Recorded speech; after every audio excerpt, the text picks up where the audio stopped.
The sirens hit before I even dropped my backpack. Blue and red lights sliced across the pine trees flashing against the windows of my lake cabin, and for a second I thought maybe I'd stumbled into somebody else's nightmare.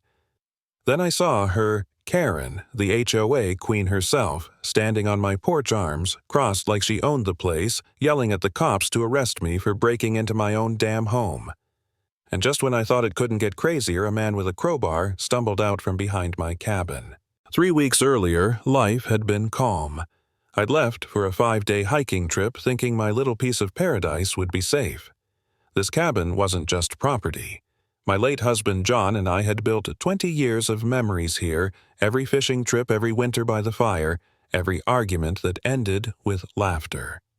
I thought I could trust the neighborhood even with the HOA breathing down everyone's neck.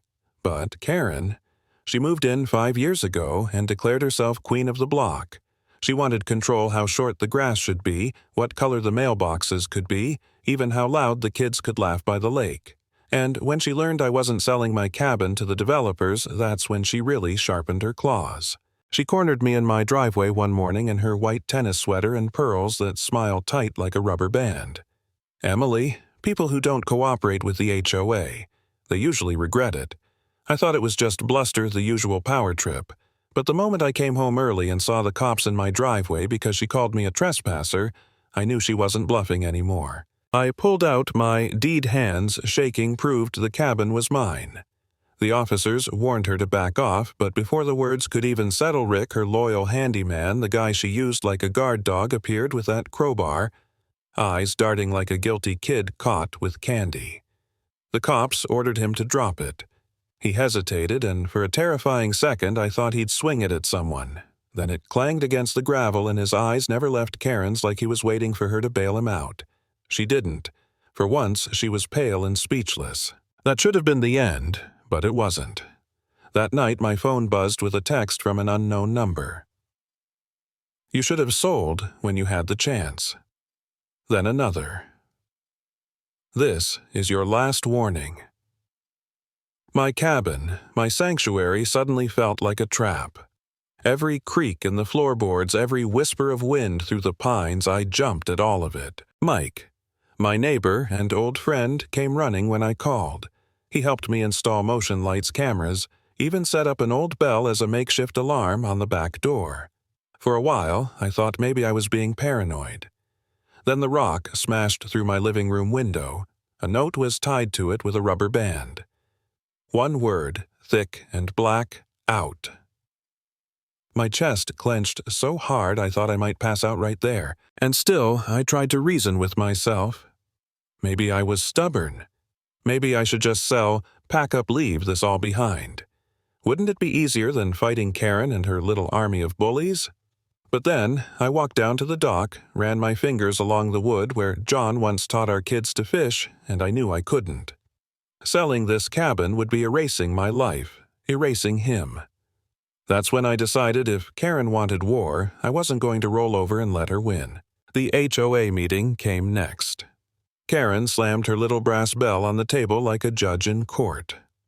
"Unauthorized security devices," she snapped. "Lot 14 is in violation." She meant my cameras. I laughed bitterly in front of everyone. "You mean the cameras I installed because someone tried to break into my cabin with a crowbar?" The room buzzed with murmurs. A man in the back called out, "We all have cameras, Karen." My neighbor Patel even reminded her she'd approved his last year. Karen's smile cracked, but she pushed forward demanding fines and removal. The board voted 2 against 1 abstained. Motion failed. And for the first time, Karen looked rattled, like her grip on the neighborhood was slipping. But the fight wasn't over. That night, the cameras caught masked figures creeping through my yard. The floodlights snapped on, and one of them carried a gas can. Gasoline. My stomach dropped. Mike charged out with his axe handle while I screamed into the phone to 911. The men bolted, but one tripped, tackled by the deputies who'd raced down my drive. And guess what spilled from his hand? A gas can reeking of arson. When the sheriff's office searched, they found the trail leading straight back to Rick. He cracked under questioning. Payments from Karen labeled as maintenance. She had been paying him to scare me off my land. The spray paint on my boathouse, the rock through my window, the break-ins, it all tied back to her. Karen Thompson, queen of the HOA. The woman who lectured everyone about rules and order had orchestrated a campaign of harassment and terror. I'll never forget the night they arrested her. Early morning deputies at her door, her perfect tennis sweater pressed, her chin lifted like she was too important for handcuffs. But they cuffed her anyway, hauled her off while neighbors peeked through blinds, some gasping, some whispering, most just relieved. And me. I stood on my porch, arms crossed, watching the woman who tried to burn me out of my own home finally lose the crown she thought she owned. That's where it ended, not with champagne, not with a barbecue by the lake. Just Karen, stripped of her power, loaded into the back of a squad car. My cabin still standing. My life still mine. Because in the end, that's the truth. No, HOA, bully wants to hear. You can scare me, you can threaten me, you can smash my windows and try to burn my world down, but you don't get to take what isn't yours. And the lesson, control isn't power, courage is.